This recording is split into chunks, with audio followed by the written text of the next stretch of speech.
Leadership style theories make group performance a function of style and the situation. Situational leadership theories make style a variable as well as the situation and performance. Now, style can be varied and optimized so that optimal leadership style is a function of the situation. Good leaders can adapt themselves to many situations. Situational theories of leadership arose as part of the backlash against trait theory. For example, Lewin's styles of autocratic, democratic and laissez-faire have been suggested to suit situations of urgent crisis, day-to-day management and creative problem-solving respectively. A number of theories of this type have been proposed, some using the term contingency instead of situation. The best known is that of Hersey and Blanchard, which proposes different leadership styles and different levels of what they call follower maturity. Effective leadership depends on matching the leadership style to both the task and the follower's maturity. A good leader's behaviour is then a function of the followers they are dealing with, as well as their personality and the situation. A good leader balances the needs of the task in hand, the team as a whole, and the individuals within the team. Reviews and updates as necessary when the task or team members change. Hersey et al. Propose 4 leadership styles based on 2 behavioural domains, task-driven and relationship-driven.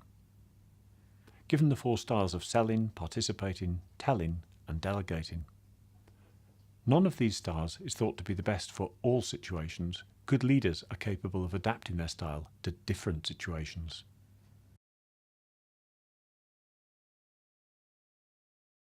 The other central part of their theory is their system of classifying followers into 4 levels of maturity, again derived from 2 domains, competence and commitment.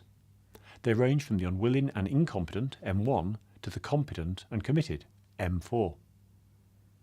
People have different levels of maturity for different tasks, so that someone who is M4 for their job may be M1 if asked to do something they think is not worth bothering with.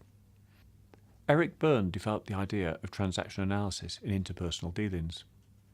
Interactions are modelled as transactions where people get what they want from others in exchange for giving the other person what they want. Applying this idea to the relationship between leaders and followers led to the concept of transactional leadership. A transactional leader has external reward or coercive power. Their team follows them in exchange for reward or to avoid punishment. Transactional leaders work on the rational conscious level of their followers. A transformational leader, on the other hand, does not engage in deal-making to get a job well done, but motivates followers emotionally. Visible, good communicators, conscious of the ultimate aims of what the group is doing, use non-power-based methods to achieve results. Here we can see the difference between the transformational and transactional leaders.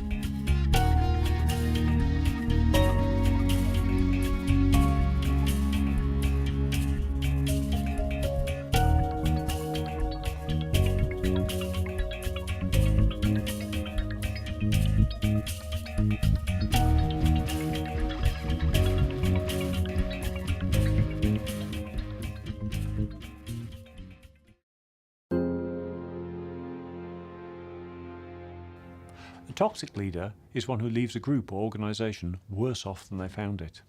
Toxic leaders are not in positions of leadership because of their leadership skills. They are usually in these positions for other reasons or because of a change in their leadership skills since their appointment. The term was first coined by Marcia Lynn Wicker and popularised by Jean Lippman-Blumen in her book The Allure of Toxic Leaders. This was not about leadership styles, but about our willingness to follow beguiling but incompetent or corrupt leaders. The name stuck and is now widely used to refer to poor leaders. The usual reason for such toxicity is for a leader's failure to be situational. They're unable to change their leadership style in response to a changing situation. The most common and most obvious is the so-called inflexible autocrat. This is a pattern that is often rewarded and reinforced in large bureaucracies, as the failures of some UK banks and public sector organisations in recent years well illustrate. The failures of the toxic autocrat lead to poor decision-making, capriciousness, and alienation of the group. The converse, a toxic democratic leader, is rare. The problem with the toxic democratic leader is that they fail to apply autocratic leadership when it is appropriate. This means that in situations where they have the knowledge and experience to determine what goes on and those around them do not, they still dither and ask for further input into decision-making. One thing that saves democratic leaders in this situation is that they can readily recognise which group members are qualified to take an autocratic role when needed, and can use them to coordinate the required autocratic component of leadership whilst themselves maintaining group cohesion and motivation with a democratic style. In public services, a particularly common version of the toxic autocrat is the apparatchik. The term comes from the Russian description of middle-ranking Communist Party officials. Apparatchiks accept without question what their superiors ask of them and then brook no opposition from their inferiors when carrying out these orders. They are poor at taking personal responsibility. They work to rules. When no rule can be found to address a problem, they ask those above them what to do.